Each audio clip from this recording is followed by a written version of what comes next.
Everybody, and welcome to What Would a World Without War Look Like, a bedtime science story for the peacefully curious. You open your eyes in a world where no one has ever marched under a flag to die for land. There are no battlefield graves, no victory statues, no grainy black and white footage of men storming beaches. The silence outside is real. It's always been that way. You hear birds, maybe some traffic, but no jet fighters cracking through the sky. No warning sirens. No underground bunkers in schools. And the strangest part? You don't even feel the absence. Because in this world, war never existed. So, before you get comfortable, take a moment to like the video and subscribe, but only if you genuinely enjoy what I do here. And hey, tell me where you're watching from, and what time it is where you are. Now, dim the lights, maybe turn on a fan for that soft background hum, and let's ease into tonight's journey together. You trudge through this oddly peaceful world, looking for danger, and find none. No soldiers walking patrols. No military bases with barbed wire fences. Your town doesn't have a war memorial. Your history books. They're much thinner. And your grandfather never tells you stories about losing his best friend in a trench. He probably talks more about growing tomatoes or building radios as a teen. It's not just silence. It's structural. There's no such thing as conscription. The concept of a draft is as bizarre as mandatory moonwalking. No one's ever come home in a flag-draped box. No one's ever been forced to hold a rifle because someone else's beliefs got too loud. In this world, soldier might mean something closer to a gardener, someone who plants seeds and defends soil from erosion. And war. Just a three-letter word in archaic fiction, maybe slang for a really bad breakup. You walk into a museum. No tanks. No swords behind glass. No blood-stained boots. Instead, there's a section labeled Global Disagreements, featuring debates. Congress floor arguments. A passionate climate protest. Someone once threw mashed potatoes at a painting. That's the fierce stuff. The air here is eerily calm. You wander into the newsstand. No war updates. No troop movements. No red, flashing, developing story, conflict in Region X. It's dull. Or maybe, depending on how your cortisol levels are doing, blissful. Headlines lean toward climate, health, corruption scandals, the occasional awkward celebrity tattoo. But let's be real. This version of Earth didn't just wake up one day and go, what if we didn't? It was built, slowly and weirdly. Here's the cheeky twist though, you probably wouldn't survive this world. Not because it's violent, it's not. But because you've been conditioned to navigate chaos. You expect confrontation. You carry microfears shaped by centuries of war, border threats, sudden invasions, nuclear dread. In this world, your instincts are outdated. You're walking through a meadow with a fire extinguisher strapped to your back. You pass a school. The kids aren't reciting pledges. No national anthems that mention bombs. No history lessons about World War II. Because World War I never happened. Which means World War II didn't either. Which means the Cold War, the Vietnam War, the Gulf War, the War on Terror, all gone. That massive domino of destruction just never got flicked. Historians still argue whether societies need conflict to innovate. Without the horrors of war, would we have invented antibiotics so fast? Airplanes? GPS? One camp says yes, because war pushed urgency. Another says nope, humans are clever under pressure, but not exclusively under bombs. You check your phone. There's no military spending report. No updates from veterans organizations. Instead, there's an app rating peaceful cities by how well they settle arguments with town hall meetings and free chocolate. Now here's your first dose of weirdness. In ancient Egypt, women used crocodile dung as contraceptive paste. Unrelated? Maybe. But that's what warless science sometimes ends up chasing. Less bayonet design, more creative plumbing. In this world, weird inventions flourished, because fear didn't hog all the genius. There are still police, of course, some form of peacekeeping. But they aren't ex-soldiers. They're trained negotiators, often part social worker, part philosopher. The prison system. More therapy than punishment. You can't send a generation off to war and then pretend violence is alien. Even video games are different. You don't get first-person shooters. You get elaborate puzzle worlds, negotiation sims, and farming epics where the final boss is your own impatience. The highest-selling console game? Sim Diplomat 5. Very tense water trade scenes. But just because there's no war doesn't mean there's no struggle. There are still greedy people. Still selfish ones. But here, disagreements go to court, not combat. Your adrenaline still spikes, it's just more often during tax season than a surprise invasion. You sit on a park bench. An old man feeds pigeons. You ask what the scariest day of his life was. He says, the time I dropped my wife's sourdough starter. And laughs. That's it. That's the scale of tragedy here. No Normandy landings. No air raids. Just sourdough and seagulls. You try to remember if humanity always had war. In our world? Yes. Even prehistoric skeletons show signs of combat. But in this version of Earth, maybe something shifted. Maybe empathy outpaced ego early on. Maybe, just maybe, someone powerful once said, no, at the right moment, and it rippled forward. One last thing before we drift, warless worlds still have heroes. They're just quieter. A doctor who vaccinated a village. A teen who cleaned an oil spill with mushrooms. A community that built homes for refugees from a drought, not a drone strike. And as you lay your head back and stare at the peace-bleached sky, you wonder, would we even recognize heroism without horror? You keep walking. The roads are wide, clean, and oddly, borderless. There are no checkpoints, no customs lines, no barbed wire slicing landscapes in two. In this world without war, nations don't rise and fall like empires. They stretch, shift, and fade more like dialects or cuisines. You cross from one place to another, and the biggest change might be the kind of cheese sold in corner shops, or how spicy breakfast tends to be. Because without war, flags don't carry the same bite.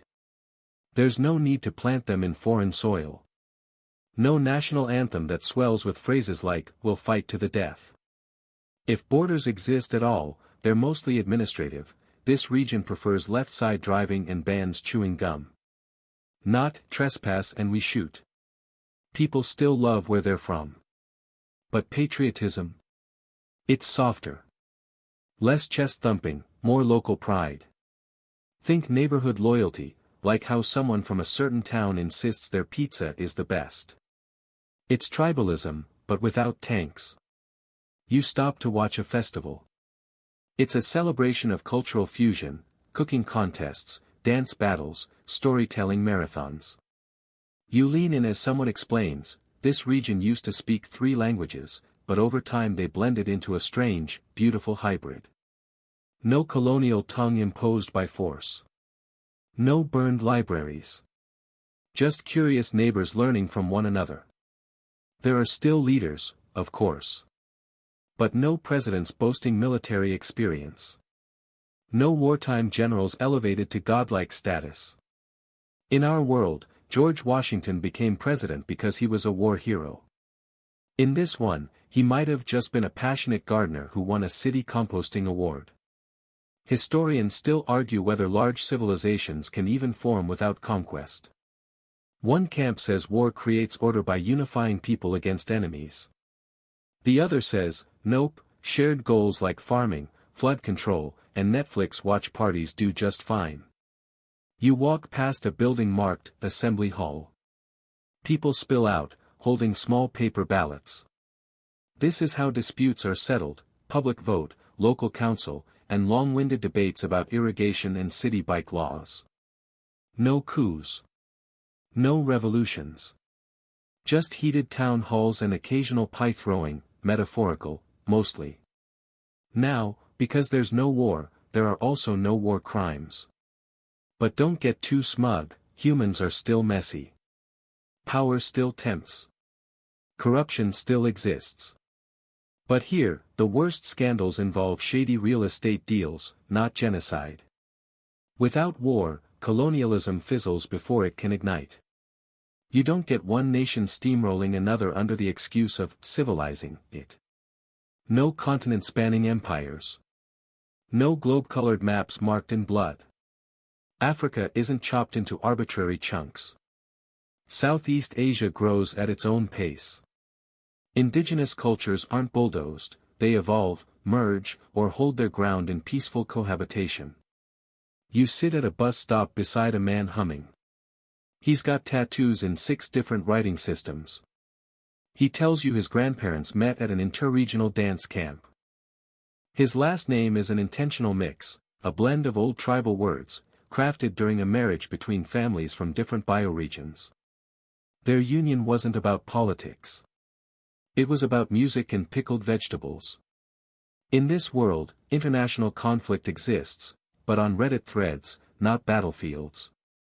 And sure, online arguments still erupt over pineapple on pizza or the proper ranking of fantasy novels. But no one ever weaponized those debates.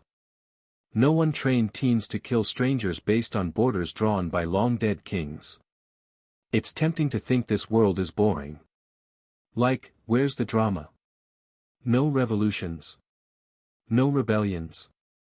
But when you look closer, you realize, there's still passion. It's just channeled into absurd things. Like competitive mushroom farming. Or the annual regional chessboxing tournament. Or the famous tomato flinging championship that once caused a citywide ketchup shortage. Here's a quirky tidbit to chew on: in the 19th century, a French town declared war on moles. Like, the burrowing animals.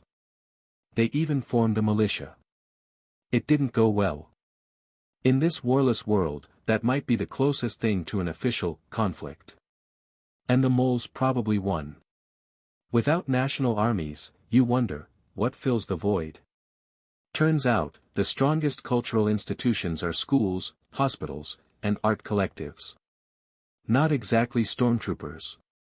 In some regions, teenagers compete to be elected as youth peace ambassadors, winning scholarships for resolving disputes between rival marching bands or helping launch mental health campaigns. You overhear an argument in a bakery. Someone thinks cinnamon belongs in savory pastries. A passionate counterargument erupts. But instead of fists, they both end up hugging and agreeing to open a fusion cafe together. See? Conflict still exists, it just ends in business ventures.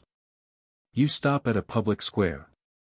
There's a huge mosaic made from recycled glass bottles, old books, and flower petals. It says, in 6 languages, home is not a place you defend, it's a place you grow. And yeah, you scoff a little. It's cheesy. But kind of perfect. Without war, cultural exchange becomes mutual curiosity, not assimilation under fire. You don't conquer to learn someone's cuisine, you trade recipes on an app. You don't erase their music, you sample it for your ambient album. Globalization still happens, it's just powered by travel, not tanks. And in this calm, collaborative world, alliances form not to counter enemies, but to tackle shared threats: climate change, disease, boredom. There's a united front for ocean cleanup. A transequator initiative for solar power sharing. Not catchy, but effective. Still, scholars debate whether the absence of war stunts or expands national identity. Some say, without enemies, we lack motivation to unify. Others say, unity built on fear is fragile anyway. You lie back on a patch of warm grass, listening to a wind-powered chime sculpture. No anthem plays. No one salutes. And yet, you feel belonging. Not to a flag. But to the earth beneath your back, the stars blinking overhead, and the nearby voice asking if you want to try her homemade lemon bread. You duck into a dusty old workshop filled with curious inventions. Gears hum, lights flicker, and everything smells faintly like warm copper and forgotten ambition. This place is a museum of what could have been, except, instead of weapons, it's full of alternatives. Non-lethal devices, forgotten prototypes, peaceful pivots. You wander past shelves where bayonets were never forged, and grenades were never assembled. That space. It's been filled with oddities.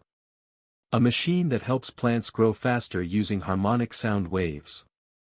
A wearable translator for animals, never perfected, but adorable.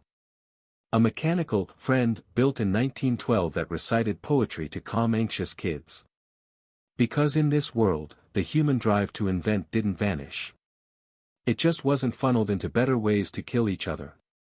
Without war, necessity still birthed invention, but the mother was curiosity, not fear. Take the airplane. In your world, the Wright brothers made history, sure, but wars took flight innovation and cranked it into overdrive. Fighter jets, stealth bombers, unmanned drones. In this world, flight still happened, just, slowly. Gracefully. It was for exploration, mail, even sky gardens. No one ever had to scramble a squadron to protect airspace.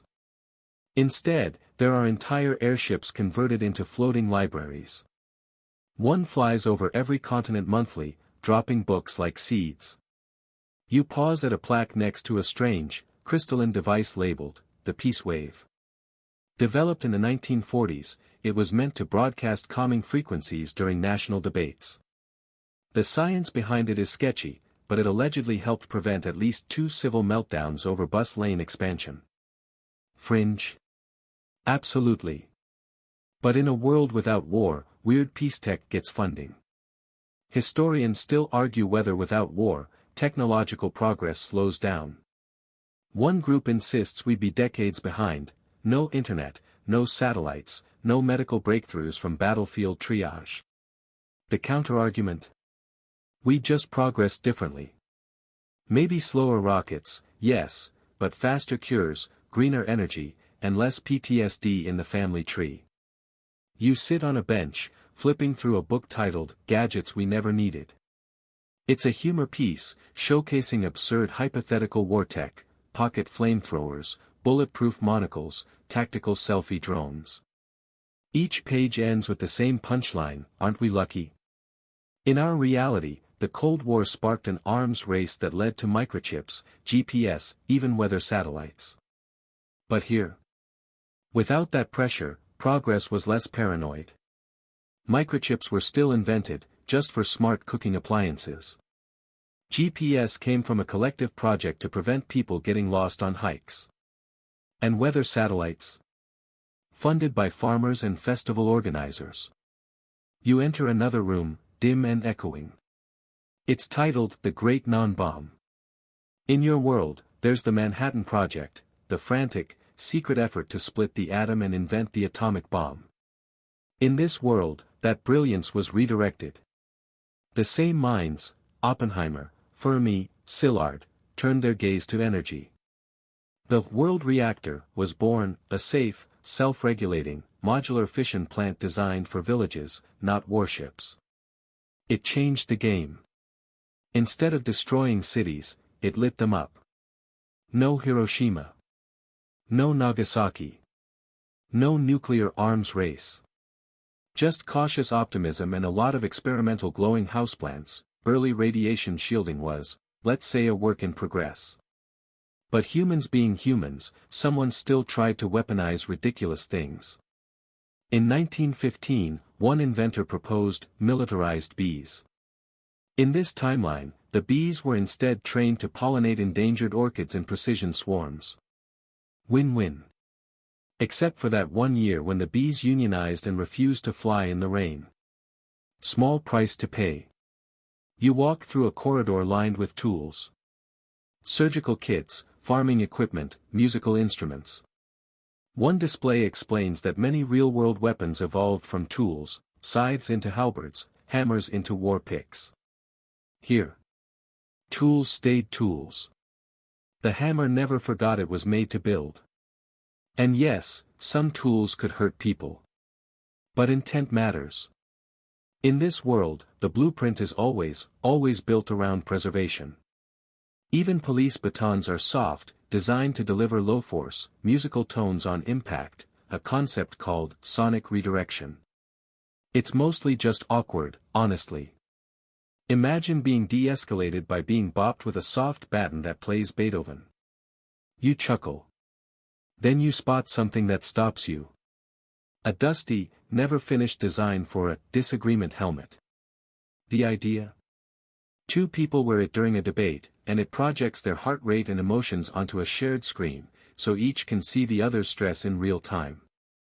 The idea was empathy via exposure. It didn't catch on, but it was tried. That's the theme here, trial and error. Innovation without urgency, invention without blood. There are entire campuses dedicated to utopian tech. A popular youth program challenges teens to design gadgets that solve annoying problems like roommate conflicts, snoring, or overcooked rice. The current national favorite is a spoon that vibrates slightly when your soup reaches perfect eating temperature. Not exactly rocket launchers, but still life-saving in a gentler sense.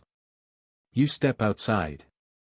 The world feels quieter now, not empty, but focused. Every tool you pass, every structure you see, is shaped by a civilization that never had to build bunkers, never buried blueprints out of fear. It's not a perfect world, but it is profoundly different. Slower in some ways. Maybe even more frustrating in others. But it didn't require trenches to get where it is. You tilt your head back and picture a history where humanity never once sharpened stone with the thought, this could kill. Instead, the first sharp thing might have been made for carving soapstone figurines, or more likely, cheese. And somewhere in this timeline, someone's holding that figurine right now. Not because it's a relic of conquest. But because it makes them smile. You follow the sound of voices, laughter, mostly, and wander into what looks like a giant park. But it's more than that. You quickly realize it's a kind of public budgeting hub, open air and informal. Giant boards list numbers. Charts glow softly on solar-powered screens. People sit around picnic tables sipping tea, debating which sectors should get next year's funding priority. This is your first glimpse into the economy of eternal peace. Without war, nations, and whatever loosely defined regions pass for them, have never spent trillions on tanks, submarines, fighter jets, or surveillance satellites. There's no defense budget. There's just the budget. And you won't find any mysterious black box entries labeled classified projects. It's all here: health, education, energy, transport, music festivals. In our world, the United States spends hundreds of billions annually on its military. In this world, that kind of money goes elsewhere. A fourth of it funds a global mental health initiative. A fifth supports renewable energy for underdeveloped regions. The rest?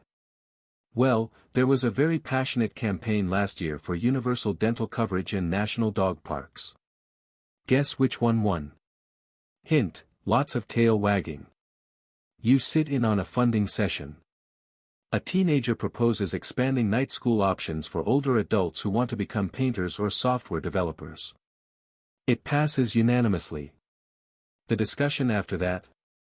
Whether public fountains should serve sparkling water or stay classic. Historians still argue whether economies need conflict to thrive. Some believe that war boosts production, unites industries, and clears out economic stagnation. Others say that's like praising arsonists for creating jobs for firefighters. Here. There are still recessions. Still bad fiscal policy and overambitious startups that crash. But you don't see a single weapons manufacturer here. No one lobbying for more tanks. Instead, the closest thing to a military contractor is a company that builds drone ambulances for hard-to-reach mountain villages. You sip a hibiscus tea from a local vendor and look around. The entire concept of a war economy is foreign. There was never a world war that pulled a country out of depression. No Cold War space race that funneled billions into rocket tech. And yet, this world still has space travel, just built more slowly, without the looming threat of intercontinental annihilation. Oddly, the people here seem less anxious. Financially, yes, but also emotionally. Because in our world, economies can go boom or bust based on conflicts thousands of miles away. One oil tanker sinks, one drone strike hits, and gas prices ripple across the planet. Here, those ripple effects barely exist. A drought might change grain prices, sure. But no one wakes up panicked about missile tests. You pass a street lined with small businesses. A mushroom leather shoe shop. A solar repair cafe. A restaurant where you pay by doing 5 minutes of stand-up comedy. The food's average, the open mic is brutal. These kinds of creative, quirky ventures flourish because there's less fear in the system. No one's hoarding gold. No one's bribing generals. And instead of military-industrial complexes, you find civic creative clusters, weird little ecosystems where local governments, schools, and artists partner up to fix problems. Graffiti is legal here, but only if it solves something. Like a mural that also absorbs air pollution. Or a poem that doubles as emergency instructions for flooding. Here's a fringe tidbit for you. In 17th century France, a city tried to fund its public lighting system through a tax on bachelorhood. Seriously. No war involved. Just a desperation-fueled idea. In this warless world, cities still do weird things with taxes, but it's all about experimentation, not destruction. One coastal region funds beach erosion prevention by taxing people who wear shoes made from non-recyclable rubber. Another gives tax breaks to anyone who teaches 5 or more kids to play a musical instrument. You wonder how things would have worked in our world if war spending had been redirected centuries ago.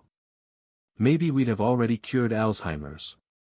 Or terraformed deserts into forests. Maybe we'd be halfway to Mars, not because we're escaping Earth, but because we're just curious. There's an economic theory in this world known as harmony capitalism. It's not utopian. It just assumes that fear is a bad investment motivator. If war doesn't exist, then you don't need to sell panic. Insurance companies don't upcharge for terrorism risk. You don't need bunkers or private armies to protect CEOs. Instead, there's investment in emotional well-being, infrastructure that doesn't break, and, yes, a lot of very aesthetic public bathrooms. Even the stock markets are different. They're more stable, slower moving. Panic sells fewer newspapers when there's no impending invasion to report. And instead of defense stocks spiking after every international insult, it's clean energy or universal translator devices that draw attention. Apparently, last month's breakout IPO was a company that makes socks which auto-tighten depending on your mood. And yet, it's not all sunshine and honey-scented spreadsheets. Greed still exists. Companies still try to dodge taxes.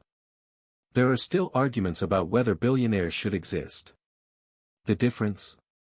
No one has ever bribed a government into war for profit.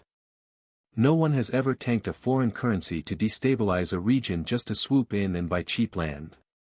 The temptation? It's still there. But the means?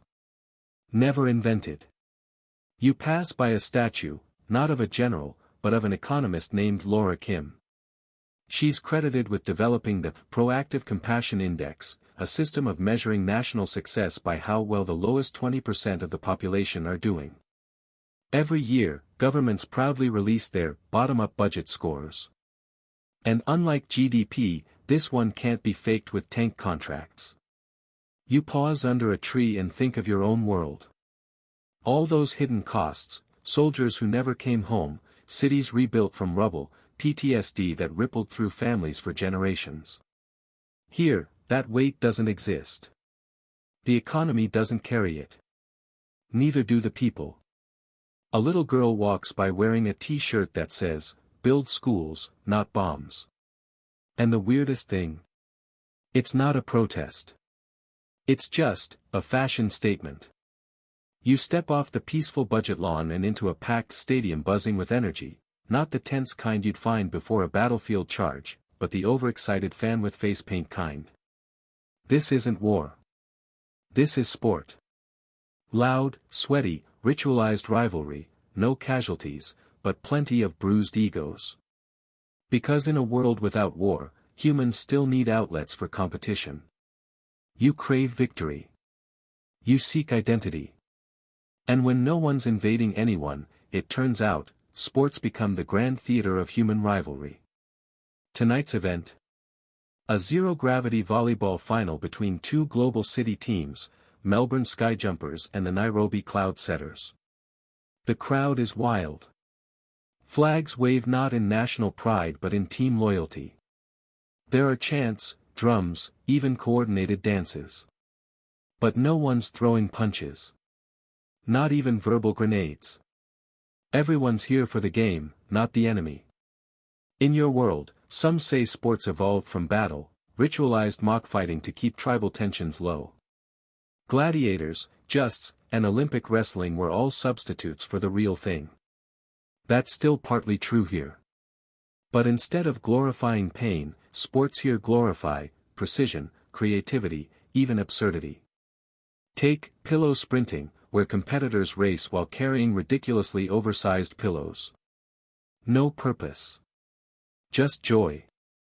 Still, don't be fooled. The stakes are high. Entire cities decorate themselves in their team's colors during championship weeks. There are parades. Debates. Heated predictions. The difference? The losing side doesn't mourn. They throw confetti anyway.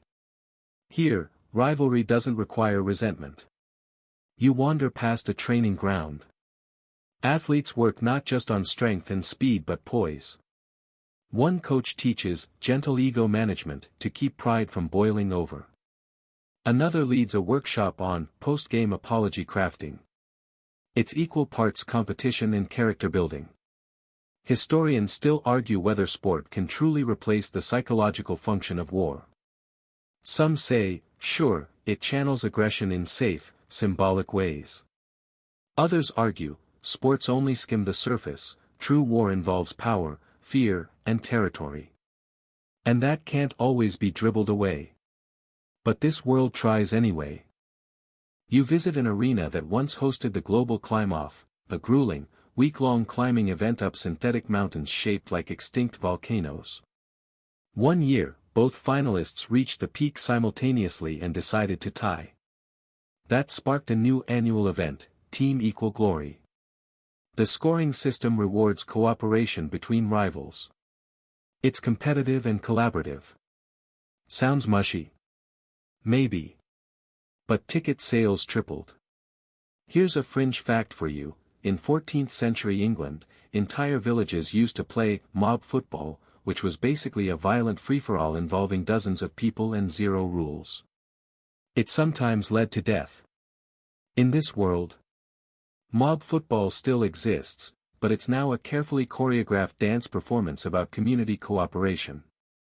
There's still yelling. But it's all rhythmic and oddly therapeutic. You flip through a digital sports archive. No doping scandals.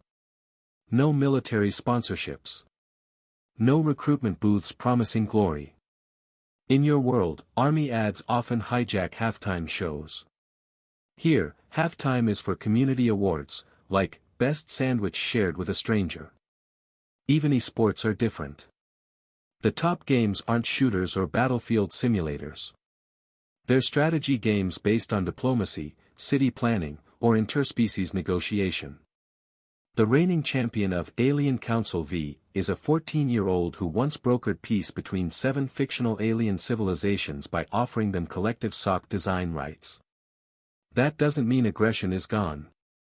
People still lose their temper. A table tennis player once screamed so loudly during a loss that a nearby park squirrels evacuated en masse. But no one's storming embassies over a red card. No one's burning flags after a curling upset. Rage still shows up, but it's contained in a game, like a storm inside a snow globe. You visit a museum of competitive history. One exhibit shows how ancient cultures without war expressed dominance through puzzles, cooking, and music.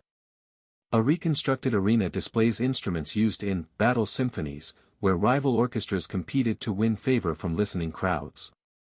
It's loud, dramatic, and deeply nerdy. You grin. Because even without bloodshed, people still crave challenge. They want to prove themselves.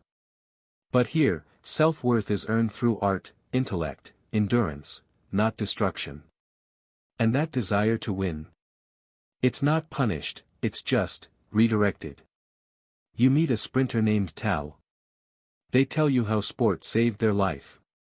Not because it rescued them from gang violence or a war-torn home like it might in your world, but because it gave their community a reason to gather. To cheer.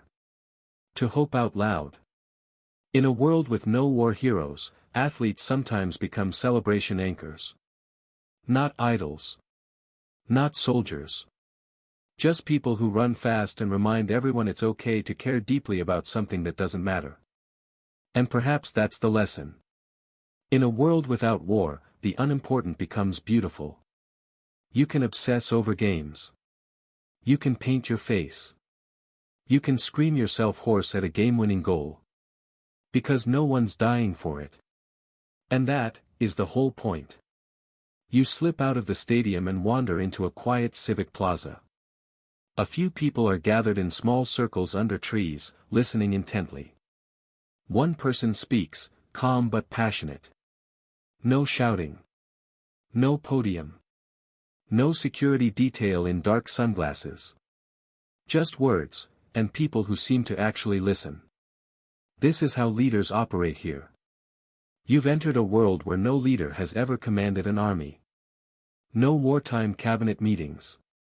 No emergency press conferences about airstrikes. No campaign posters that scream, "Strong on defense." Here, political power never once came from martial strength. And that changes everything. In your world, leaders often rise for military fame. Think Eisenhower, Napoleon, Julius Caesar. War turns generals into icons. Even peacetime presidents talk tough, just in case. Here. No one's ever earned votes by invading anything. Leadership isn't about commanding troops. It's about managing people without making them hate each other. The most beloved statesperson in this world's recent memory? A former librarian. She rose to prominence by organizing the Great Community Listening Tour, a literal road trip to gather town complaints about traffic, school lunch menus, and whether squirrels should count as citizens, jury's still out. You find an old newspaper headline framed on a cafe wall, "Mayor voted out for spending too much on glow-in-the-dark sidewalks." That's the scandal.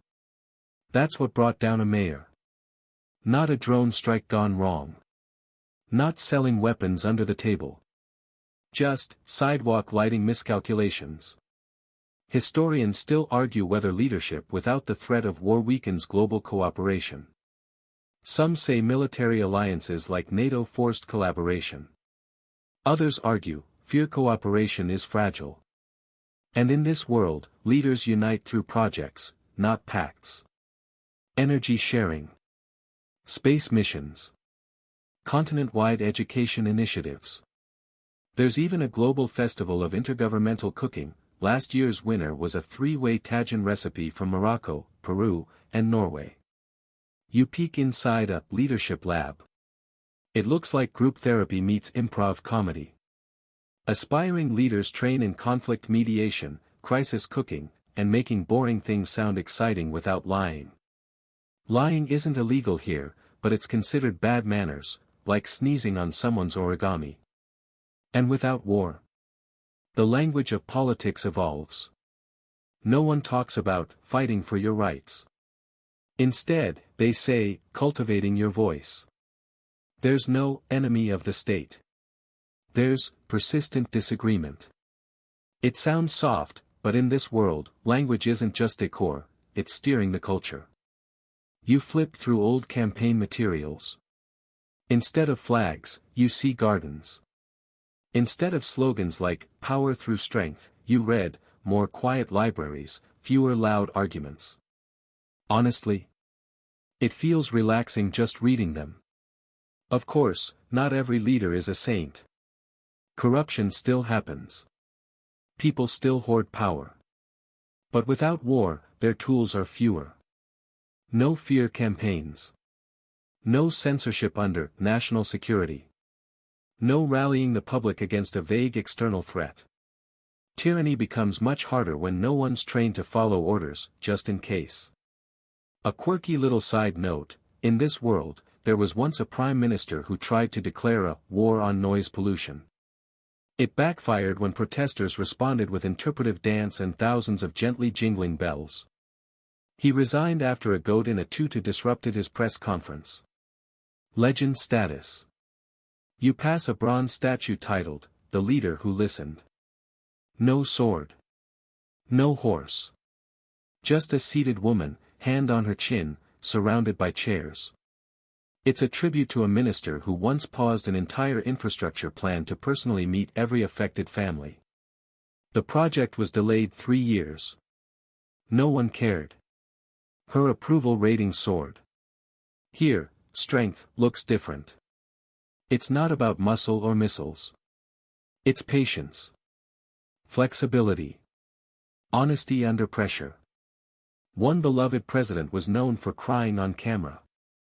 Another stepped down voluntarily when a younger candidate offered stronger ideas.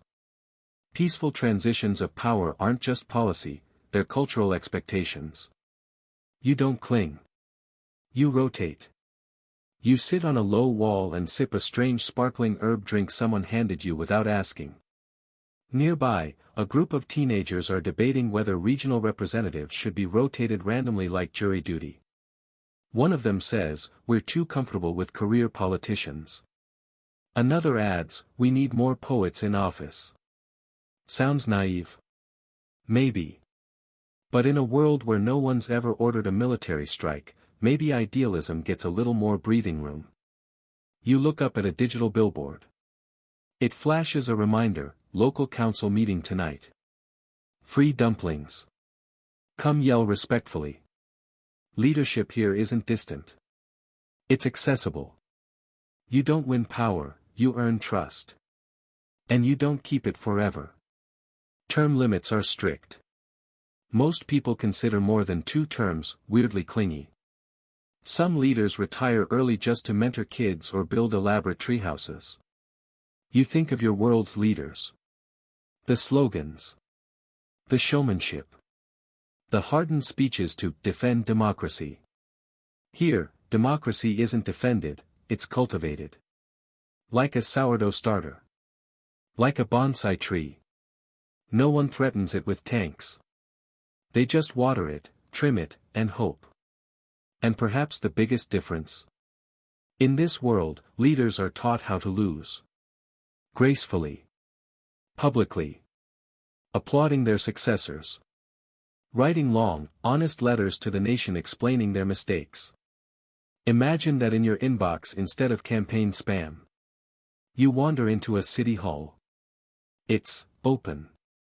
Literally. The walls slide back during the day. Birds fly through sometimes. You overhear someone saying, "If you can't lead with the wind in your hair, you shouldn't be leading at all." A little dramatic. A little poetic. But hey, no one ever started a war with that motto. You drift from the open-air city hall into a quiet side street where children's voices echo through alleys lined with painted walls. It's a school zone, but not the kind you're used to. There are no fences, no stern warnings, no war memorials out front. Instead, murals of animals, abstract shapes, and floating books swirl across the buildings. Education, here, is both sacred and playful. Because in a world without war, education becomes the battlefield, but in the best way possible. Without war, there are no military academies. No mandatory service. No junior ROTC programs convincing 16-year-olds that glory is found in camouflage. The very concept of serving your country shifts from wielding a weapon to wielding understanding. And it starts young. You peek into a classroom. No pledge of allegiance. Instead, kids begin the day by choosing one problem they're curious about and writing it on the wonder wall. Why do mushrooms talk to trees? Can I teach my cat to read? Why do people cry at good things? That last one's from a 6-year-old named Sana. A future philosopher, obviously. There are no war history lessons here, not because history is hidden, but because history never needed to bleed. Instead of memorizing battles, these kids study how ideas moved, how peace treaties were signed. Yes, even without war, people still fight over water rights and neighborly noise, and how civilizations evolved through trade, invention, and collaboration. You spot a book titled The Great Sock Compromise of 1741. Apparently, two rival fashion guilds almost caused a nationwide scandal over ankle visibility. The crisis was resolved by inventing decorative spats. This is a real thing here. It made the curriculum. It's a proud case study in conflict resolution via fashion. Historians still argue whether a world without war would lose its edge, whether peace breeds complacency. Some say, without adversity, we go soft. Others argue, real growth happens when the stakes aren't life or death. And here, schools lean into that. Students aren't punished for failing, they're taught to redesign. Every test can be retaken. Every mistake earns a revision badge. You chat with a teacher who laughs when you ask about standardized testing. We test, she says, but mostly for curiosity. We want to know what the kids think we're asking, not just if they're right. Her classroom is more lab than lecture hall. There's a cooking station next to a music corner, and the ceiling is covered in paper planets with emotional labels. Saturn equals shame, Jupiter equals joy, Mercury equals, I'm not sure how I feel yet. You walk into a high school where students choose majors the way others choose side quests in video games. They rotate between disciplines: agriculture, design, urban engineering, philosophy, storytelling. Military science doesn't exist here. But strategic empathy does. One class studies historic debates and reenacts them, not to win, but to switch sides halfway through and argue from the opponent's view. It's disorienting. And brilliant. There's a story posted on the school bulletin board. A 12-year-old invented a noise-canceling ceiling tile that absorbs both sound and bad moods. Scientists say the mood thing isn't real. But teachers swear the grumpiest kids sit under it and leave humming. The kid won an award called the Grown-Up You Should Be Award. They're currently on a speaking tour about empathy and acoustics. In your world, military spending often bleeds into schools, subtle messages, scholarships with service contracts, recruiters at lunchtime.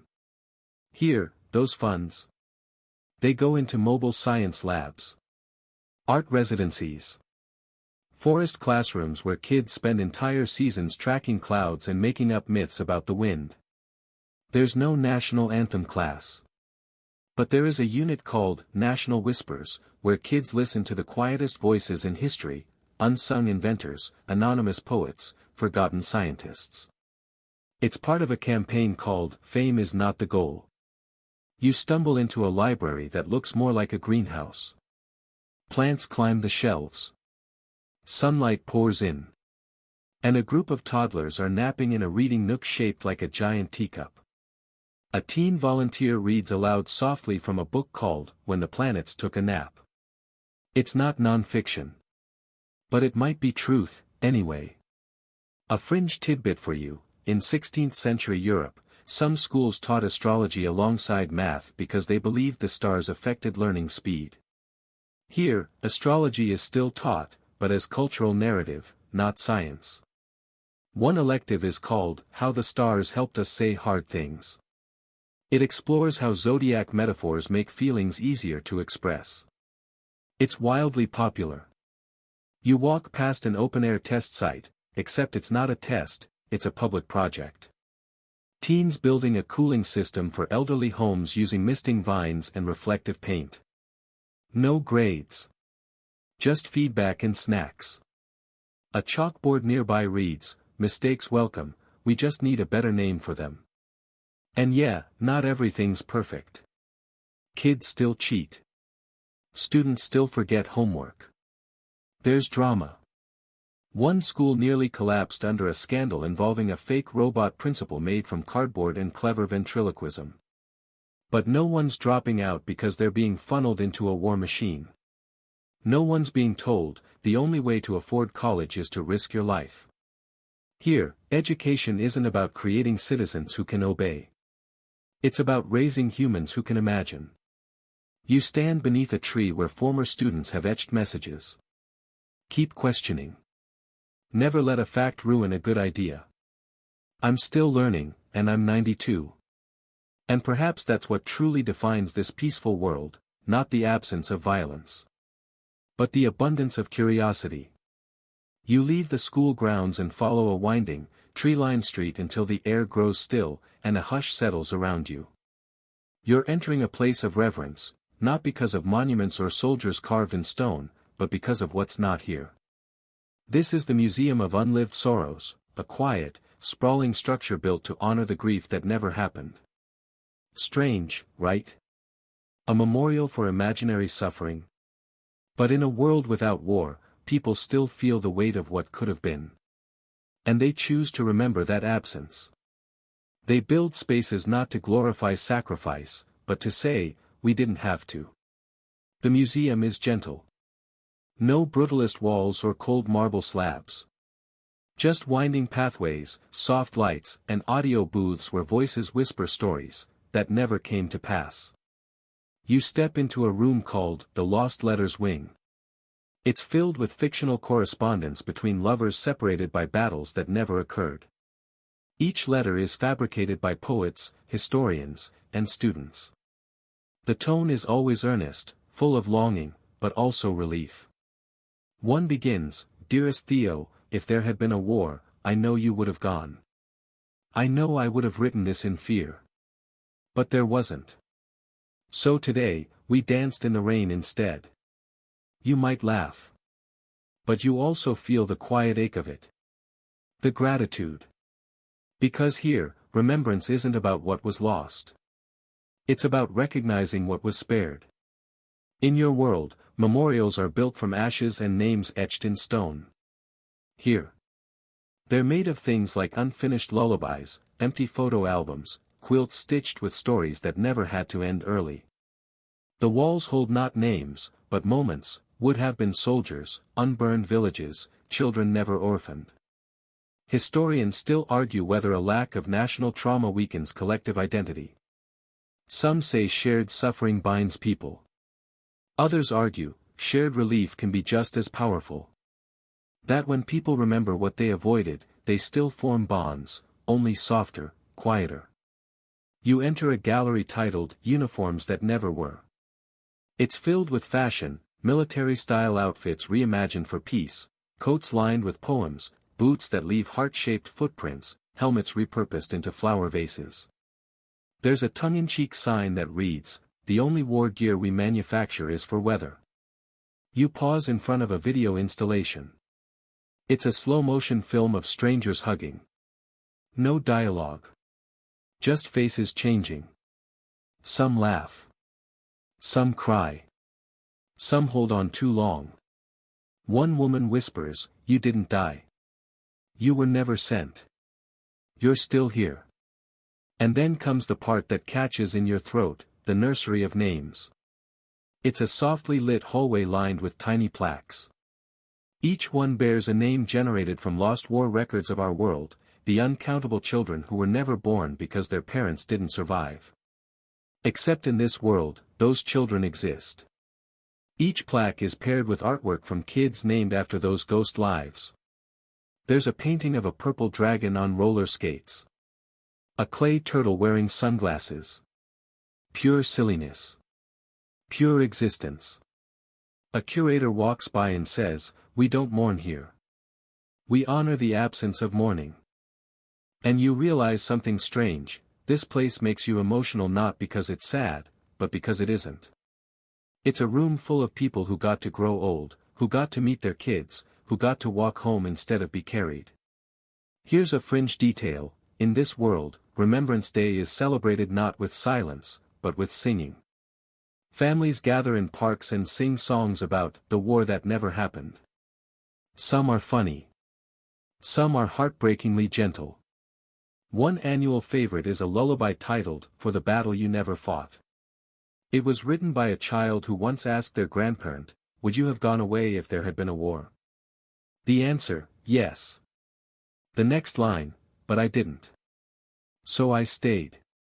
And I watched you learn how to dance." You think of all the music in your world that's come from pain, elegies, requiems, protest anthems. Here, there are still songs of sorrow, but they're built on dodged pain, near misses, and deep sighs of relief. You wander into a garden behind the museum.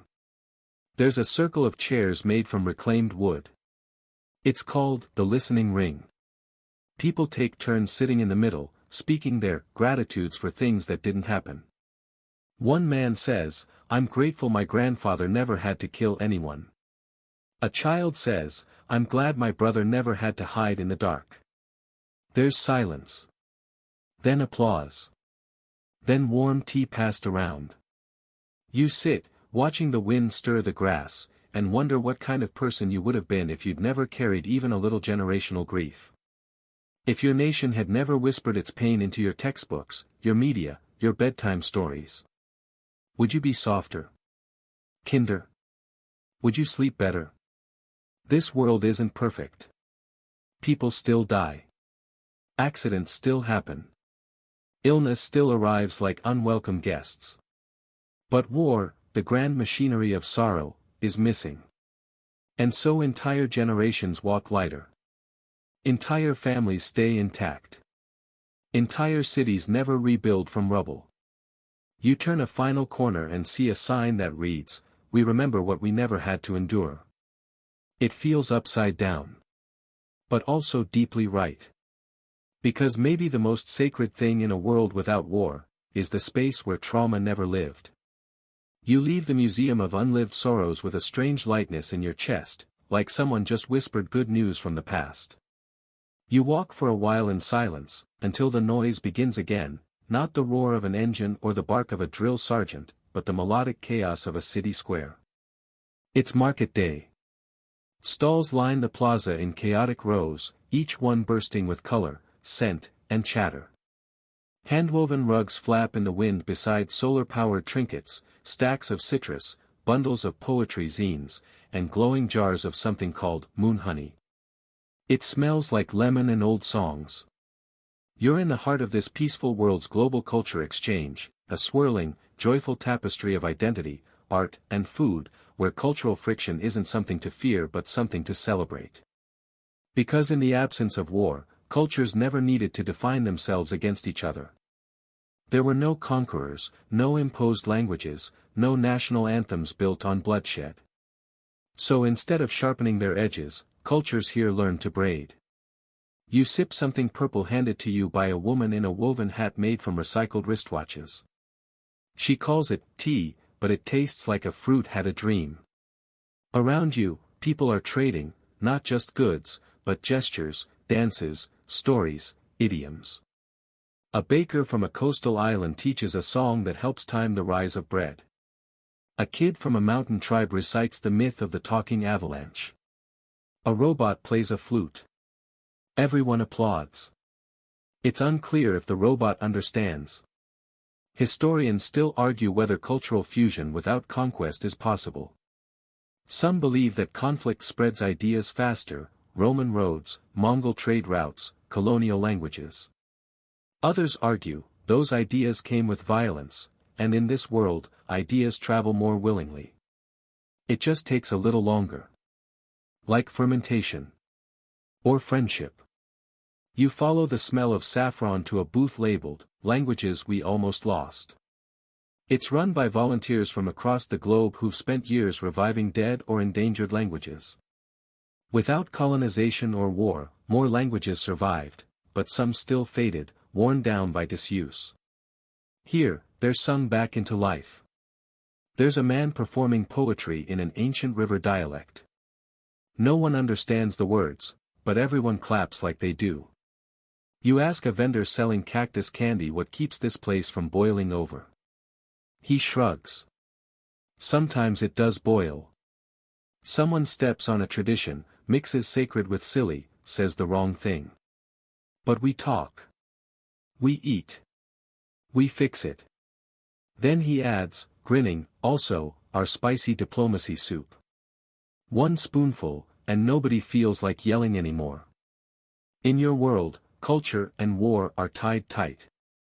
Flags born from battlefields. Songs rooted in resistance. Victories woven into every national holiday. Here, those threads don't exist. So holidays look different. They're shared, not claimed.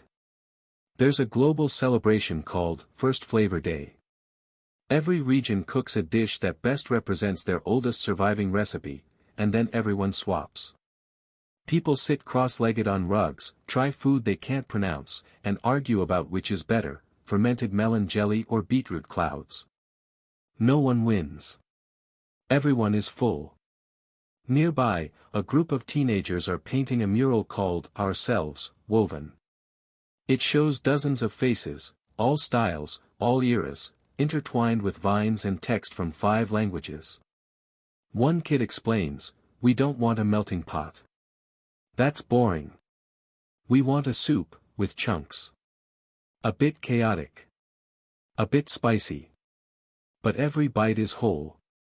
A quirky cultural twist, without wartime censorship, humor never had to be politicized here. Satire is thriving, but it's more absurd than angry. There's a traveling comedy troupe that only performs on public transport. Their most famous act. Dramatically reenacting arguments overheard on buses, but in Shakespearean verse. A legend. You visit the Fiction Embassy, a place where every nation shares stories, not laws. There's a reading room full of translated folktales, sci-fi novels, romantic sagas, and bedtime rhymes. The most checked-out book. How the Sky Got Its Smile, a children's tale from a desert village where clouds are shaped by laughter. It's been adapted into 30 languages and an interpretive dance opera. You take a break at a cafe with no menu, just one question: what do you need today? Depending on your answer, they bring you a bowl, a song, a quote, or a 10-minute daydream with herbal steam and story time. And still, cultural differences aren't erased. Some people hate garlic. Some think eye contact is rude. Some believe naming a baby before it speaks jinxes its voice. But no one bombs over it. At worst, they argue over dinner and agree to swap soups next time. You sit by a fountain where people carve proverbs into the stone rim. One reads, "My accent is not broken, it's a melody you haven't heard yet." Another says, "Culture is not what you wear, but what you share." And perhaps that's the key. In this warless world, culture isn't armor, it's an invitation. You don't wear it to defend. You wear it to connect. To cook. To laugh. To dance awkwardly at weddings full of instruments you've never seen before. The square darkens slightly as the day ends. Lights come on, woven into the trees and canopies above. Somewhere, someone starts a slow drum rhythm. People gather, not because they're from the same place, but because they're here together. And you realize, in this world, peace didn't just prevent war. It fed art. It grew languages. It braided us, chunk by glorious chunk, into something far more delicious than uniform. The drumming fades behind you as you move away from the vibrant market square. Your feet carry you to a quieter place, a little misty, almost like fog has a story to tell here. This is the Valley of Remembering Creatures, part sanctuary, part research lab, part zoo, though it resists that word. It's where animals roam not behind bars, but among humans. They aren't afraid. They haven't been hunted. Because here, without war, the human-animal relationship evolved very, very differently. You don't smell fear here. You smell moss, bark, wet fur, citrus. And there's an elephant in the distance, not in a circus, not performing tricks, but standing in a grove of glowing citrus trees, calmly peeling fruit with her trunk while a child reads aloud nearby. Because in a world without war, the ripple effects reach far beyond humans. No war means no mass deforestation for military advantage. No sonar blasts confusing whales. No nuclear tests flattening ecosystems. No battle zones turned into wastelands. Peace gave the animals room to stay. And humans? Humans remembered how to listen. You pass a pond where capybaras nap beside poets. A low sign reads, "Please do not try to impress the swans. They are already proud." Here's a mainstream historical fact: in your world, World War I decimated European bird populations, not directly, but through habitat destruction, sound trauma, and poison gases. Entire ecosystems got caught in the crossfire. Here, nothing of the sort. The birds never fled. In fact, some species that did go extinct in your world still chirp overhead. Passenger pigeons. Golden toads. Even a weird-looking parrot with a bowl haircut known affectionately as the librarian. Fringe fact. In this world, there's a species of moss that's rumored to remember who walks on it. Not in a magical way, scientists think it reacts microscopically to different pressures. But folklore claims it can distinguish between kindness and aggression, and will bloom purple for gentle visitors. Children leave little poems in the moss, hoping to earn its favor. You sit on a bench beside a bear. Not with a bear. Beside. There's a pane of energy between you, barely visible, more light than barrier. The bear snoozes. You snooze too. It's mutual trust with a soft border. Like most things in this world. You wander into an exhibit titled, "War Never Trained US to Kill." It's not dramatic, just a room filled with models of what never had to be. No war horses. No military dog programs. No sonar-harassed dolphins. No pigeon spies. One panel reads, "In your world, animals were pulled into war. Here, they remain teachers, not tools." Historians still argue whether human empathy for animals increases in peaceful societies, or if it's simply a byproduct of abundance. Some say, without scarcity, we care more. Others say, peace opens space for conscience. Here. It's both. No one needs to steal land from wildlife to build bunkers. No chemical warfare to test on lab rats. And no more propaganda framing certain creatures, like wolves or vultures, as metaphors for evil. Instead, animals are woven into culture, into governance. Yes, governance. Once a year, a panel of trained parrots serves as symbolic advisors to a regional council meeting. It started as a joke. It became tradition. Now, any proposal too boring or overly cruel is tested on the parrots. If they squawk, it's rewritten. It sounds silly. It is silly. But in a world where empathy rules, even a squawk can steer policy. You pass through the memory grove, where ancient trees are protected not for their age but their witness. One oak is known as the listener. It's said to have grown next to a 100-year peace negotiation, a particularly thorny land dispute involving 12 farming communes and one very stubborn goose. No violence. Just years of sitting, talking, revising maps, and the occasional honking interruption. Nearby, children take part in something called Animal Diplomacy Day. They wear deer antlers, crow feathers, or frog masks and roleplay being animals negotiating shared forest space. There are treaties drawn in crayons. Peace offerings of leaves and marbles. One kid yells, "We can all use the pond if no one pees in it." Applause follows. No notes. You find a quiet nook where a plaque reads, "Peace isn't the absence of violence. It's the presence of relationships." You sit, and a squirrel hops onto the bench. You don't move. It sniffs your fingers. You whisper hello. It stays for exactly 4 heartbeats before scurrying away with theatrical flair. In your world, war zones become toxic ruins. Soldiers return home with stories of wild dogs scavenging ghost cities. Nature, in that world, retreats. Or fights back. Or mutates. Here, it thrives alongside. Forests edge into cities without fear of bulldozers.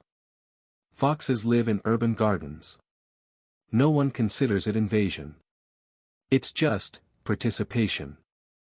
At night, this sanctuary glows with soft bioluminescence, not engineered, but cultivated. A form of moss emits light in response to calm heartbeats. People stroll through barefoot. Silence isn't expected. It's earned. You watch a ceremony begin.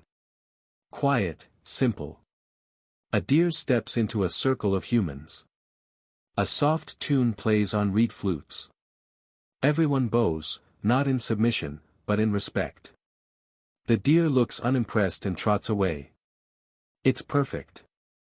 And maybe that's what defines this world's connection to nature, the absence of domination. Not total harmony. But mutual allowance.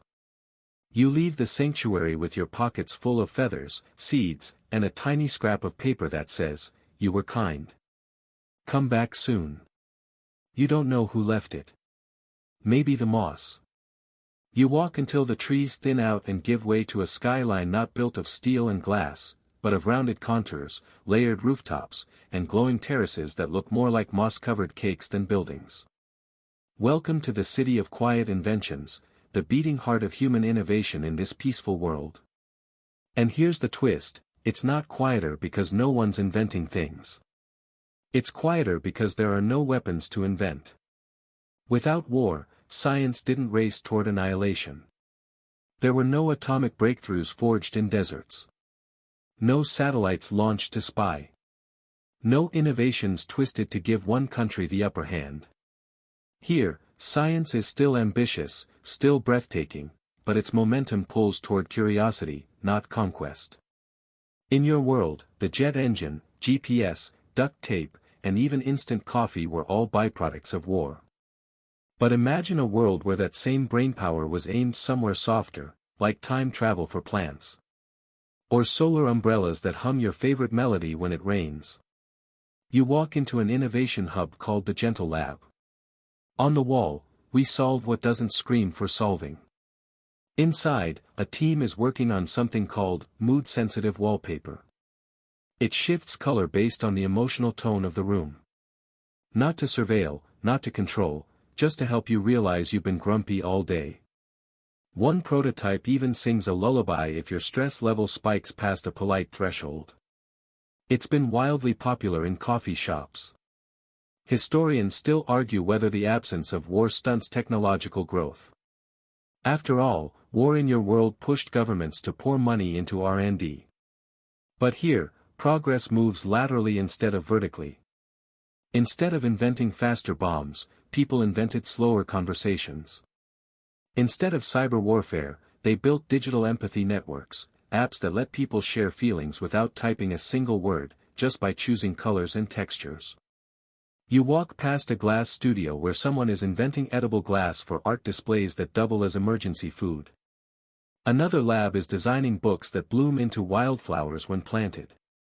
A teenager explains her science fair project, a treehouse that grows with the tree instead of damaging it. And then you find the Hall of Alternative Histories. It's a gallery of things invented in your world because of war, reimagined here through peace. Instead of the Manhattan Project, there's the Melody Project, a collaboration that mapped sound as emotional medicine. They discovered that certain vibrations, when paired with moonlight and scent, can help ease generational trauma. Even if you didn't have any. Instead of stealth drones, there are invisible bridges, suspended walkways made from smart fibers that vanish in certain light for birds to fly undisturbed. Instead of nuclear fission, the big breakthrough was vibration-based community cooking. Heat your pan with a song, anyone? Here's a fringe fact, in this world, one of the biggest controversies in engineering was over dream recorders. Devices that could store fragments of what people might have dreamed. The ethics debate. Spicy. The resolution. Turn the recorders into dream amplifiers. Instead, only you hear them, and only if you want to. They're used in therapy, storytelling, and late-night snacks for the soul. You pause in front of a wall screen showing a global map, not of borders or armies, but of questions. Each region updates its top 3 curiosities weekly. This week, they are: do clouds remember their shapes? Can we help trees grow laughter patterns in their rings? Is love a form of shared memory, or something else entirely? There are no labs trying to break things faster. Only labs trying to understand slower. In your world, a lot of tech is fear-shaped: alarms, passwords, locks, data encryption, facial recognition. Here, the dominant design principle is invitation. You walk into a cafe where every table slowly rotates to ensure no one sits alone too long. If you're alone for 20 minutes, a tiny robot rolls up and offers a story, a cookie, or a question. Security still exists, but it's less about keeping people out, and more about keeping relationships whole. One invention, the Peace Patch, is a wearable that vibrates gently when you interrupt someone too many times. Another. Mood anchors, little devices that ground you in public spaces with calm pulses if your voice starts to rise. Even transport is different. People ride whisper rails, trains that sing the history of the landscapes they pass through. You board one. It hums. Here, a city rose because people asked how to stay instead of how to leave. You look out. The buildings tilt toward the sun like heads in meditation. No weapons labs. No emergency drills. No hiding behind inventions forged from fear. And still, progress. Still, wonder. Still, fire in the brain. You exit into a moonlit plaza where inventors of all ages are presenting ideas for this year's unnecessary but beautiful award. Entries include: jellyfish-powered lamps. Books that rewrite themselves in your handwriting. Shoes that mimic puddles so you splash joy wherever you go. Someone announces the winner, a machine that whispers compliments to houseplants when you're too busy to talk to them. The crowd cheers. A pigeon lands on the podium. Everyone claps louder. It's unclear whether for the inventor or the pigeon. Probably both. And that's the point. In this world, invention isn't reaction. It's imagination. Without war to shape necessity, humans invent from desire, care, and quiet hope. The future isn't something we rush toward, it's something we invite in, gently. By now, your feet are tired, but your curiosity has only grown sharper, like a spoon slowly carving through a soft mystery. You follow a road out of the city that winds into hills brushed with golden grass and wildflowers. It's getting cooler, the air sweeter. And up ahead, tucked into the slope of a hill, is something called the Circle of Time. It's not a clock. It's not a monument. It's the world's most unusual calendar. Because in this world without war, time is not measured by conflict. There are no wartime years. No post-war booms. No decades defined by trauma. Instead, the people here measure time by discovery, connection, and recovery. You step into a circular stone path carved with phrases instead of dates. The year we learned how trees share water. The season of the giant laugh that echoed across 4 provinces. The week of the 3-day hug. The afternoon everyone realized they'd been wrong and laughed anyway. There are no Roman numerals. No military parades to mark centuries. Just lived moments, human-sized and sensory-rich. In your world, entire generations are defined by war: baby boomers, the greatest generation, the post-9/11 generation. But here, people identify by what brought them joy, what they built together, or what they collectively noticed for the first time. A small plaque explains, we don't mark time by survival. We mark it by surprise. Historians still argue whether this system works for keeping track of political or economic events. Some say it's too vague, too poetic. Others point out that when you remove war from the timeline, poetry is what's left. You meet a local timekeeper, an elder with feathers woven into their shawl and a pocket watch that plays ocean sounds instead of ticking. They explain how time is woven, not counted. Communities submit moments worth marking. A council then selects which moments feel like collective emotional milestones. There was once a decade called the pause, not because nothing happened, but because everyone agreed to do less. Productivity dropped. Creativity soared. Some say it's when the Great Sleep Renaissance began. Pillow design became a national art. Nap concerts were introduced. People began treating sleep not as downtime, but as a shared human ritual. Another odd time period? The time of the sneeze choir. Apparently, someone figured out how to harmonize sneezes into choral arrangements. It became a cultural movement. There were flash mobs. There was merch. It still echoes in memes. You visit a memory garden where each plant represents a moment submitted by someone. One says, "This rose is for the afternoon my grandmother forgot her own name but remembered how to dance." Another says, "This fern is for the thunderstorm we all sat through without checking our phones."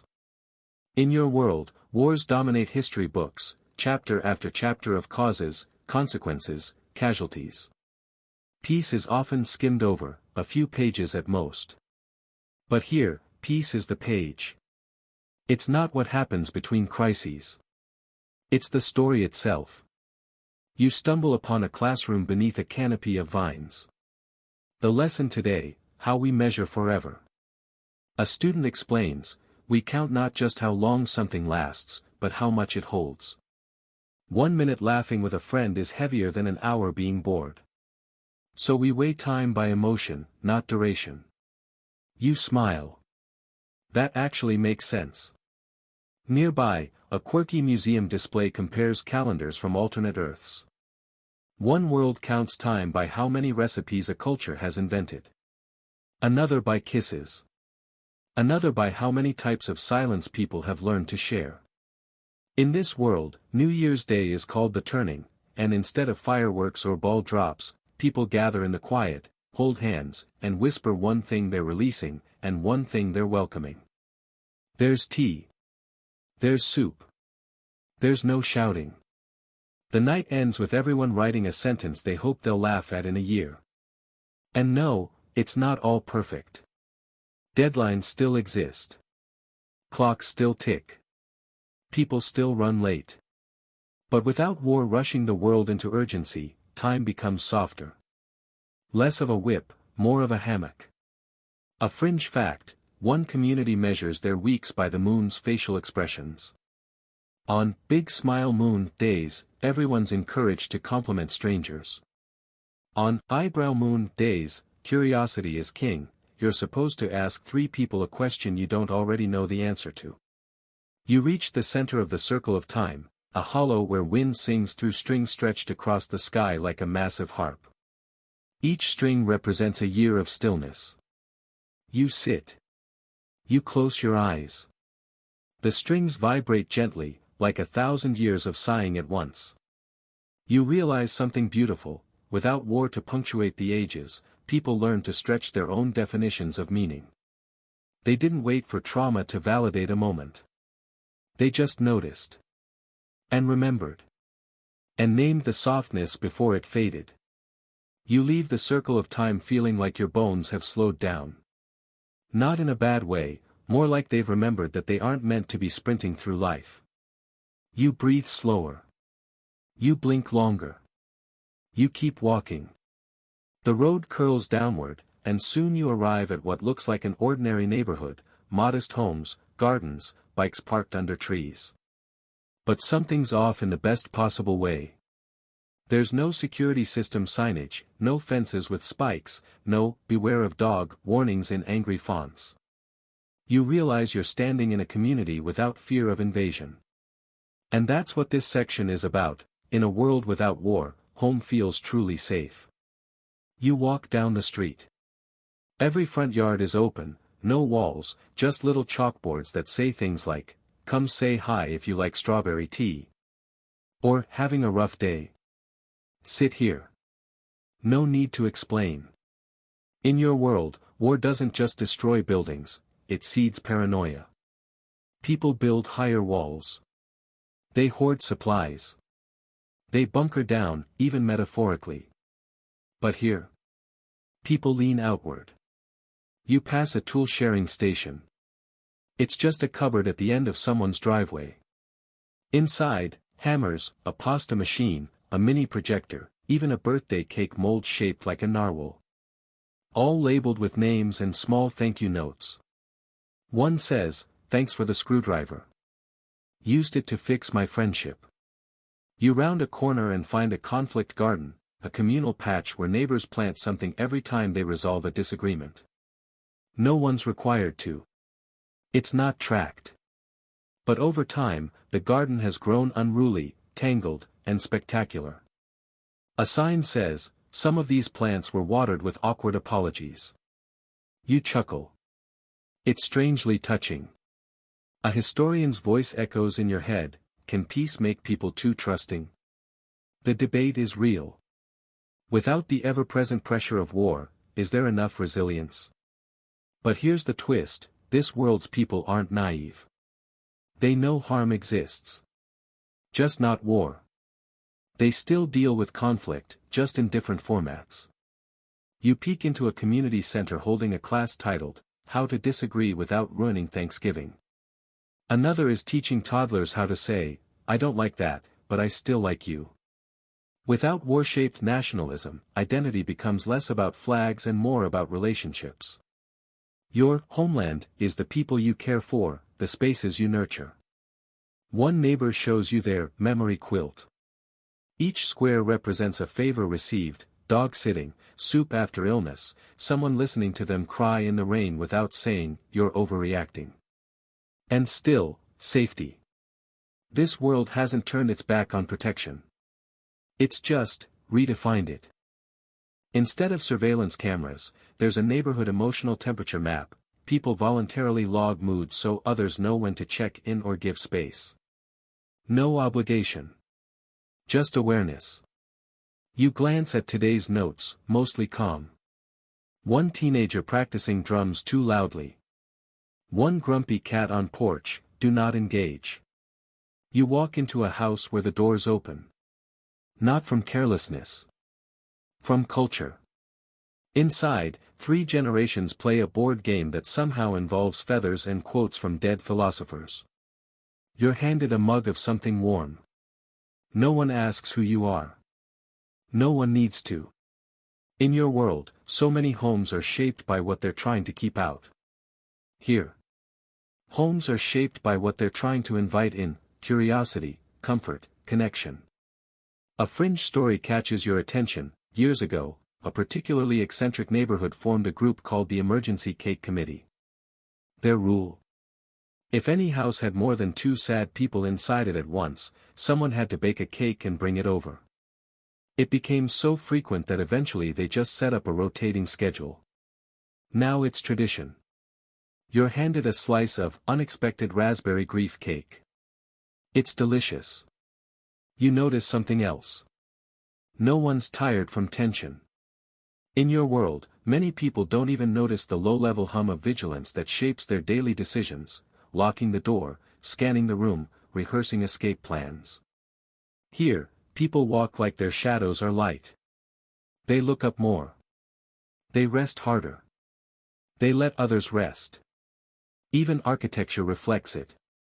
Windows are wide, rooftops are gardens, staircases invite you to linger rather than rush. One building has a balcony called the Disagreement Zone. Couples go there to fight, publicly but kindly, because the breeze apparently helps with tone. They even offer herbal teas on a tray. One couple is up there now. You hear, "I love you, but I'm still annoyed." Same. Want the chamomile? They clink mugs. You smile. And it's not just emotional safety, physical design changed, too. Without war-driven engineering, infrastructure focused on softness. Playgrounds are made of recycled shoes. Sidewalks adjust temperature based on foot traffic. Even the emergency sirens play chords rather than blaring single notes, so the alert still reaches everyone, but soothes instead of jolts. There's a bench nearby carved with a simple phrase: defense is not the absence of offense. It is the presence of care. And maybe that's the difference. In your world, home is often a castle, or a panic room, or a locked phone. Here, home is a conversation, a quilt, a garden of arguments that bloomed anyway. You sip your tea and think, it's not that nothing ever goes wrong here. It's that when it does, people run toward each other instead of away. And maybe that's what peace really is. Not perfect safety, but shared shelter. It's evening now, but this world doesn't go dark. Not exactly. As you continue walking, shoes soft against stone, heartbeat a little slower, you notice the lights aren't harsh or blinding. They're dappled. Gentle. Coming from lamps shaped like flowers and stars and gently glowing fruit. You've arrived at the evening city, where people gather to be human, together. This section is about what happens at night in a world without war. And spoiler, it's not Netflix and doom scrolling. In your world, evenings are often coated with leftover adrenaline. The nervous energy of global news, the buzz of alerts, the replays of conflict and division in tiny rectangles on your wall. Here, though, night is treated as a sacred social reset. You follow the trail of laughter to a plaza where people are dancing barefoot to music that sounds like moonlight got turned into sound. There are no performers, just rotating playlists, hand-picked by whoever's nearest the speaker tree. Yes. A speaker, in a tree. The bass hums through bark. The leaves shimmy in approval. Someone hands you a tiny bowl of midnight fruit soup. You take a bite. It's tart, sweet, and has pop rocks. Someone else whispers, "This is your welcome flavor. Remember it." You don't know what that means. But you already do. And here's a strange thing, people aren't tired the way you're used to. They nap more. They laugh longer. They aren't dragging themselves across the finish line of the day. Because in a warless world, rest isn't guilt, punished, or stolen. Historians still argue whether war ever helped discipline people into productivity. Some say yes, without struggle, we'd laze ourselves into extinction. But here, you see the opposite: when fear stops chasing people, they stop fleeing from themselves. And when they stop fleeing, they get creative. In a lantern-lit alleyway, a group sits cross-legged in a circle. This is a nightcraft circle. They're working on little tasks, embroidering jackets, building tiny ships inside of leaves, assembling jigsaw puzzles that change depending on your mood. One woman explains, "We craft with our hands so our minds can settle. It's like flossing the soul." You pass a wall covered in hand-painted tiles. Each tile holds a question posed by someone who couldn't sleep. Questions like: what would clouds taste like if we could chew them? Why do people pretend to know things when it's okay not to? Would my dog love me if I were invisible? Every Friday, people gather to answer them, not to solve them, but to let them breathe. In your world, war shaped how people wind down. Post-traumatic generations learn to self-soothe through structure, distraction, sometimes even denial. Here, nighttime is not escape. It's integration. The world slows not to forget, but to digest. You enter a hall called the Hour of Listening. It's open every night. People come to be listened to. Not fixed. Not judged. Just heard. You sit on a cushion. Someone sits across from you. You say something. They nod. That's it. A bell rings every 15 minutes. Partners switch. Tears are allowed. Jokes are encouraged. Silence is welcome. In one corner, there's a laugh exchange booth. You tell a joke, and someone trades you a better one. One man offers, I told my cat a secret. He filed it under, irrelevant. The woman responds, why did the moon break up with the sun? Too much space. They both cackle. You do too. A child walks by wearing a sign that says, ask me anything but math. You ask, what's your favorite shape? Left, they say. You nod. Valid. A fringe tradition, some people here practice something called star tuning. They gather under the night sky and hum slowly rising tones until their voices feel like they align with the stars. Is it scientific? Not really. Is it goosebump-inducing? Absolutely. You try. Your voice quivers. Someone grabs your hand and steadies it. Sing like no one's measuring. You wander farther and find a shop open late, the Midnight Apology Library. Here, people write letters they were too afraid to send, and file them by emotion, not recipient. A wall labeled regret is thick with folded pages. Relief is thinner, but growing. You add a note to almost anger that says, I was wrong, but I liked pretending I wasn't. Someone behind you whispers, same. You don't turn around. You just share the night. Even the way people say goodnight is different. Not sleep tight or don't let the bedbugs bite. Instead, rest soft. See you in dreams.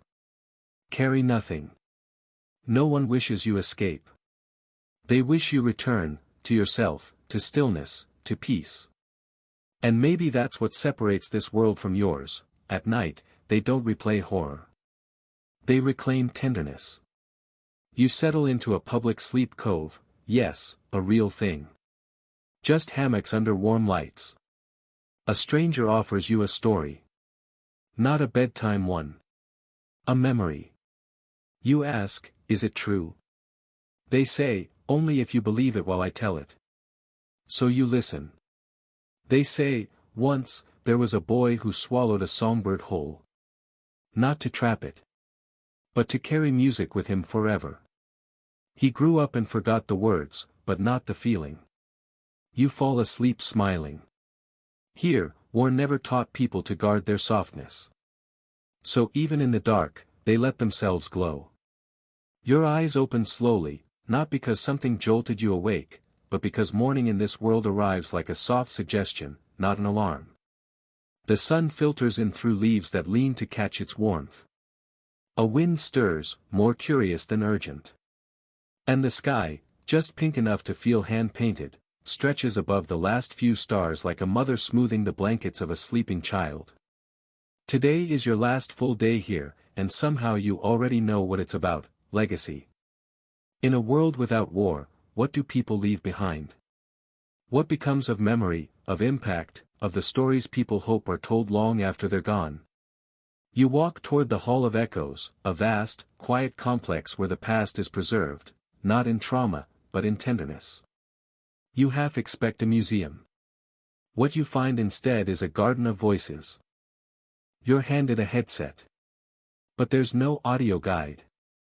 Instead, you choose a stone path, sit on a mossy cushion, and press a button. And someone, long gone, whispers into your ear. Not a hero. Not a conqueror. A baker. A nurse. A child who once loved clouds so much they wrote letters to them. Each voice is a piece of a person, preserved with care, not for glory, but for connection. I never learned to swim, one voice says, but I learned how to float when my friends held my hands.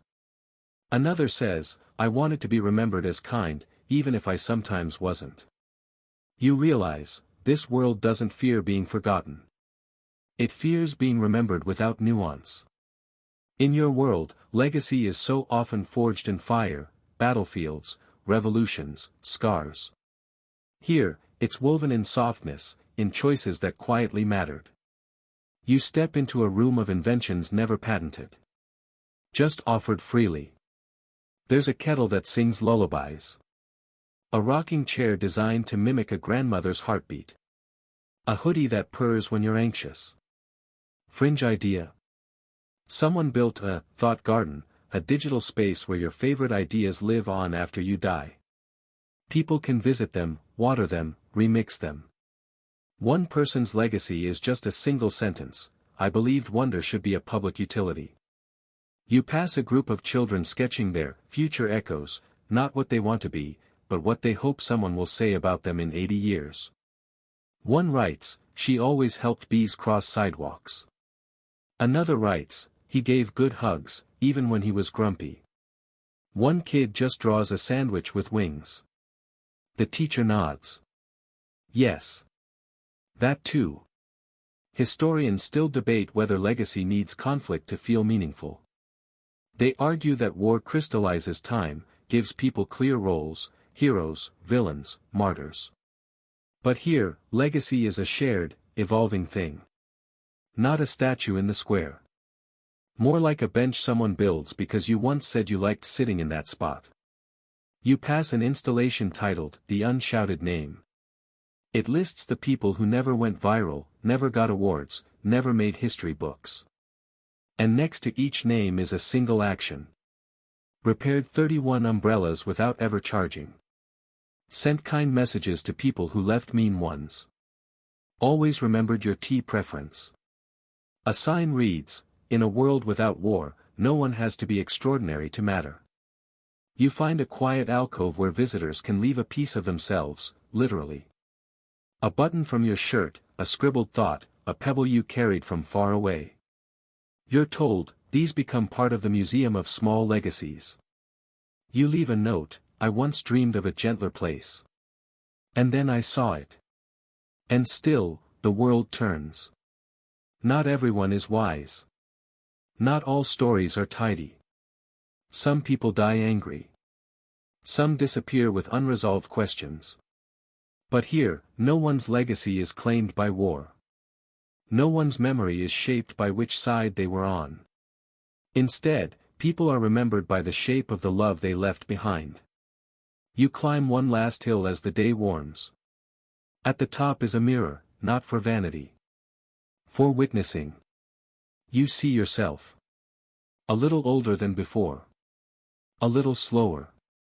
A lot softer. You don't see medals. You don't see scars. You see a traveler who listened. A visitor who left no damage. A soul who might just carry this story home.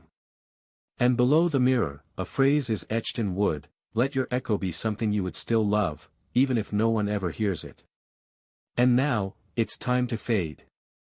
Let everything you've seen, this quiet world, this unscarred earth, gently drift to the back of your mind like smoke rising from a warm cup. Let it soften your muscles. Smooth your breath. Let your heartbeat fall into rhythm with the hush of the planet we imagine together. You don't need to remember every detail. Just one feeling. That peace doesn't need to be loud to be real. That softness isn't weakness. That connection doesn't need a reason, it just needs space. As your body settles and your mind untangles, imagine this world waiting, not as a fantasy, but as a possibility. Somewhere. Someday. Or even right here, in some small act of kindness tomorrow. So rest now. Let the echoes fade. You are safe. You are enough. You are already part of a gentler legacy. Good night.